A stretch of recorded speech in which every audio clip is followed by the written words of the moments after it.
السلام عليكم ورحمة الله وبركاته. لو انت لقيت الجزمة عندك طربت او اي حاجة عندك طربت ومش عارف تمسحها ازاي ومحتار ومش عارف تحل المشكلة دي اللي بتمر بيها، فانا النهاردة جايب لك الحل. بص، عشان تمسح الجزامة او اي خشبة او اي حاجة عامة، اول حاجة هتحتاج قماشة قديمة. وهتمسكها بايدك اليمين كده يا صاحبي. بص، هتمسكها كده. بص، هتيجي مثلا هنا عند الرف ده وليكن مثلا نمسحه اهو. بص يا صاحبي، بص كان ايه. بص هنا بعد ما مسحنا، هنا قبل ما نمسح، بص الفرق يا صاحبي. بص من بعيد. فاحنا هنكمل مسح. بص يا صاحبي، بص الرف بقى عامل ازاي، بقى يلمع. وكذلك هتمسح مثلا لو في رف تاني. تمام يا صاحبي، بص بقى يلمع يا صاحبي.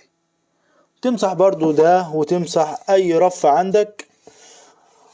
وبس لحد هنا نكون وصلنا لنهاية الفيديو. لو في اي حد عنده مشكلة بيمر بيها ولا اي حاجة يكتبها لنا في الكومنتات، وبإذن الله اعمل لكم فيديو عن حلها. واشوفكم في فيديو جديد.